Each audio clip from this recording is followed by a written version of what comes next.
நண்பர்களே, கடந்த 24 மணி நேரத்தில் உலகத்திலேயே மிகப்பெரிய சக்தி என்று அழைக்கப்படும் அமெரிக்கா நாடும் அங்குள்ள அதிபர் டொனால்ட் ட்ரம்பும் சந்தித்த சம்பவங்கள் வரலாற்றில் என்றென்றும் நிலைத்திருக்கும் வகையில் அமைந்துள்ளன.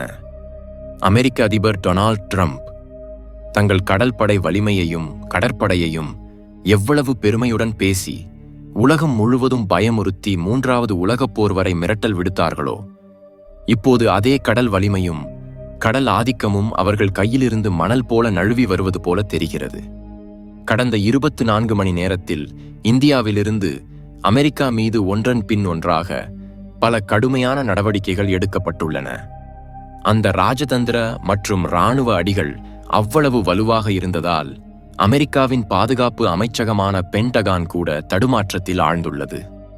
அமெரிக்க அதிபர் டொனால்ட் ட்ரம்ப் இந்தியாவுக்கு 500% வரி விதிப்போம் என்று மிரட்டி இந்தியா அமெரிக்கா முன்பு மண்டியிடும் பயப்படும் என்று நினைத்தார்கள். ஆனால் நிலைமை முற்றிலும் தலைகீழாக மாறிவிட்டது.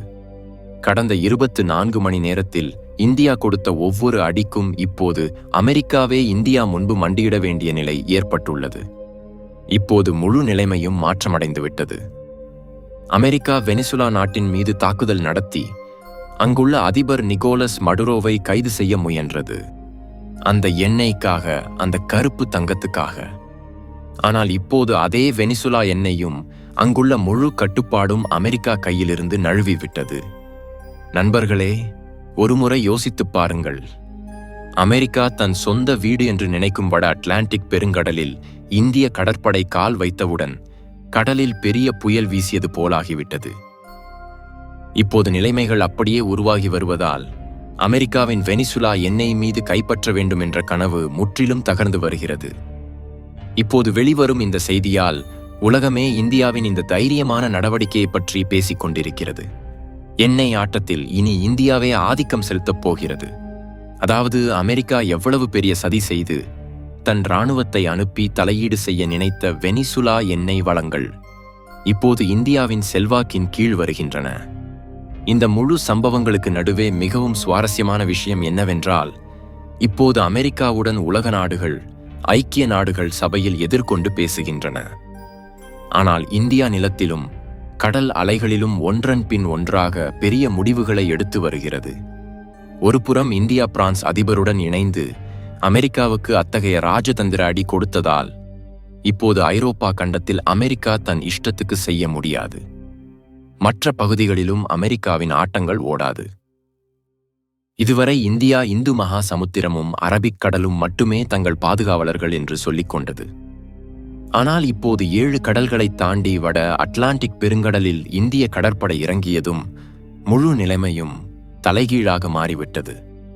இவ்வேரி மேற்கத்திய நாடுகளும் நேட்டோ உறுப்பினர்களும் பார்த்தது வட அட்லாண்டிக் பெருங்கடலில் ரஷ்யாவுக்கும் அமெரிக்காவுக்கும் இடையிலான போட்டி மட்டுமே. ஆனால் இப்போது இந்தியாவின் நுழைவால் அந்த முழு ஆட்டமே தலைகீழாகிவிட்டது. இப்போது வெனிசுலா கரையோரத்தில் உள்ள அனைத்து துறைமுகங்களிலும் சிக்கிக் கொண்டிருந்த டேங்கர் கப்பல்கள் விடுவிக்கப்பட்டது எவ்வளவு கடுமையாக நடந்தது என்பதை பாருங்கள். இது தானாகவே ஒரு பெரிய செய்தி. அதனால் அமெரிக்கா இந்த பெரிய முடிவை எடுக்க வேண்டிய நிலைக்கு தள்ளப்பட்டது. இப்போது உண்மையான நிலை என்னவென்றால், ரஷ்யாவுக்கு சொந்தமான 2க்கு மேற்பட்ட பெரிய டேங்கர் கப்பல்களை வெனிசுலா கரையில் அமெரிக்கா தடுத்து வைத்திருந்தது. ட்ரம்ப் அந்த கப்பல்களை விடுவிக்க வேண்டிய நிலை ஏன் வந்தது? இதற்கு நடுவே மிகப்பெரிய புதிய தகவல் ஒன்று வெளியாகியுள்ளது. அந்த முழு விவரங்கள் என்ன? இப்போது வரும் தகவல்கள் என்ன? இவை அனைத்தையும் நாம் இங்கே விரிவாக பார்ப்போம். அதனால் வீடியோவை கடைசி வரை பாருங்கள். கமெண்டில் ஜெய் ஹிந்த் என்று கட்டாயம் எழுதுங்கள். நண்பர்களே, இப்போது அமெரிக்க அதிபர் டொனால்ட் ட்ரம்பின் கொள்கைகள் உண்மையில் வெனிசுலாவை முழு வலிமையுடன் தள்ளி அங்குள்ள அரசை அகற்ற வேண்டும் என்ற நோக்கத்துடன் செயல்பட்டன. ஏனெனில் அமெரிக்கா அந்த வெனிசுலா எண்ணெயை கைப்பற்றி உலகை தன் இஷ்டப்படி நடத்த விரும்பியது. ஆனால் இப்போது முழு சூழலும் முற்றிலும் மாறிவிட்டது. அட்லாண்டிக் பெருங்கடலின் அலைகள் இப்போது சாதாரணமாக இல்லை. இது வெறும் கடல் உயர்வு மட்டுமல்ல. உலக ஆதிக்க போட்டியில் சூப்பர் சக்திகளின் நரம்புகள் கிழிந்து போகும் அளவுக்கு வந்துவிட்டது. வெனிசுலா கரையில் இப்போது வட அட்லாண்டிக் பெருங்கடல் சாதாரண வர்த்தக பாதை அல்ல. இது உலகின் மிகப்பெரிய சக்திகளுக்கு இடையிலான சக்தி சோதனை மையமாகவும் போர்க்களமாகவும் மாறிவிட்டது.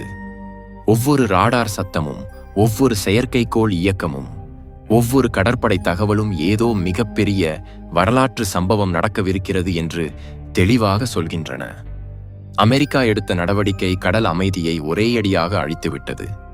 ரஷ்யா எண்ணெய் கப்பல்கள் மீது அமெரிக்க இராணுவம் எடுத்த நடவடிக்கை சாதாரண செயல்பாடு அல்ல. இந்தியா உட்பட பல சுதந்திர நாடுகளுக்கு வெளிப்படையான சவால். இது மிக தெளிவான செய்தி என்பதால் வாஷிங்டன் இனி எச்சரிக்கைகள் கொடுக்காது. நேரடியாக வலுக்கட்டாய நடவடிக்கைகளில் இறங்கி கைப்பற்றும். ஆனால் இங்கேதான் நிலைமை முற்றிலும் தலைகீழாகிறது. 2 கப்பல்களுக்கு பிறகு இன்னும் பல ரஷ்ய கப்பல்களை அமெரிக்கா தன் கட்டுப்பாட்டில் எடுத்துக்கொண்டது என்ற செய்தி வரும்போது அதை ரஷ்யா பொருளாதாரம் மீதான தாக்குதலாக எடுத்துக்கொள்ளாமல் தங்கள் கௌரவம், சுதந்திரம், மூலோபாய எல்லைகள் மீதான நேரடி தாக்குதலாக கருதினார்கள். ரஷ்ய தலைநகர் மாஸ்கோவில் இதை சாதாரண கடல் சம்பவமாக எடுத்துக்கொள்ளவில்லை. இதை போர் அறிவிப்பாகவே புரிந்து கொண்டனர். ரஷ்யா முதலில் அமைதியாக இருந்தது. ஆனால் அந்த அமைதி அமெரிக்காவுக்கு மிகப்பெரிய ஆபத்தாக மாறியது. ஏனெனில் அடுத்த சில மணி நேரங்களில் ரஷ்யா எடுத்த நடவடிக்கைகள் உலக இராணுவ நிபுணர்களை கலவரத்தில் ஆழ்த்தின. ரஷ்ய யுத்த கப்பல்கள் இதுவரை கருங்கடல் மற்றும் ஆர்க்டிக் பகுதிகளோடு மட்டுமே வரையறுக்கப்பட்டிருந்தன. ஆனால் இப்போது திடீரென அட்லாண்டிக் பெருங்கடல் நோக்கியும் அமெரிக்காவுக்கு மிக அருகிலும் வந்துவிட்டன. அணு சக்தி கொண்ட அந்த பெரிய நீர்மூழ்கி கப்பல்கள் இதுவரை மூடிய அறைகளில் மட்டுமே பேசப்பட்டவை. இப்போது செயற்கைக்கோள் படங்களில் தெளிவாக தெரிகின்றன. அமெரிக்க கரையை நோக்கி வருகின்றன. ஆனால் நண்பர்களே, உண்மையான பெரிய அடி அமெரிக்காவுக்கும் உலகத்துக்கும் அப்போதுதான் விழுந்தது. ஏனெனில் ரஷ்யா தன் மிக பழமையான நம்பகமான மூலோபாய கூட்டாளியையும் மிக உறுதியான நண்பனையும் பார்த்தது. ஆம், அது இந்தியா. இது சாதாரண ராஜதந்திர போன் உரையாடல் அல்ல. இது மூலோபாய உதவி கோரும் கூக்குரல். ரஷ்யாவுக்கு தெரியும், இப்போது தனியாக அமெரிக்காவுடன் போராடினால், தன் பகுதியில் சவால் விடுத்தால் அது தனக்கு ஆபத்தானது. உலகத்துக்கும் தெரியும், இந்தியா போன்ற நாடு எந்த கடல் பகுதியில் தன் இராணுவத்தை இறக்கினால் அது வெறும் கொடி காட்டுவதற்கோ காட்சிக்கோ அல்ல. அங்கு சக்தி சமநிலையையும் பலத்தின் இயக்கத்தையும் முழுமையாக மாற்றிவிடும். இந்தியாவின் நுழைவு செய்தி வெளியான உடனேயே ஒயிட் ஹவுஸ் முதல் பிரசல்ஸில் உள்ள நேட்டோ தலைமையகம் வரை அபாய எச்சரிக்கை மணிகள் ஒலித்தன. ஏனெனில் உலகத்துக்கு தெரியும், இந்தியா ஒரு எதிர்வினை சக்தி அல்ல. எங்கு இறங்கினாலும் அங்குள்ள சமநிலைகளையும் கணக்குகளையும் மாற்றுவதற்காகவே இறங்கும். இந்தியாவின் இருப்பு என்றால் வெறும் ஆயுதங்களும் ஏவுகணைகளும் மட்டுமல்ல, அது கதை சொல்லல் கட்டுப்பாடும் கூட.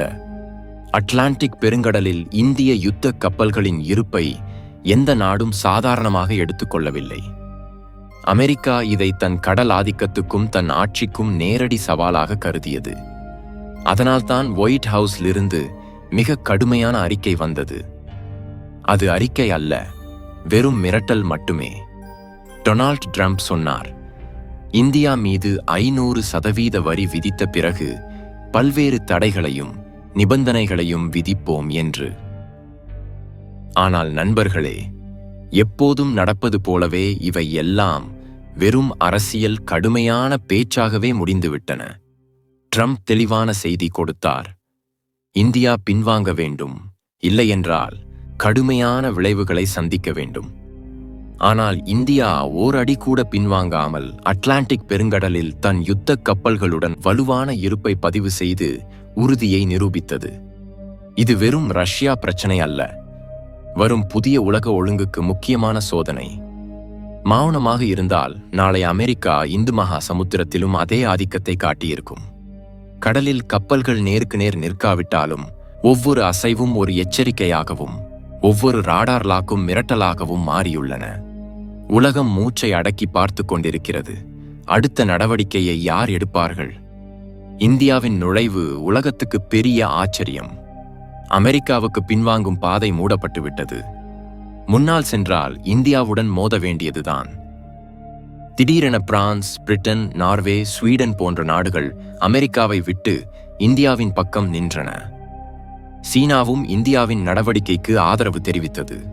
ரஷ்யா இன்னும் கடுமையாக நின்று அணு சக்தியும் தயார் என்று அறிவித்தது.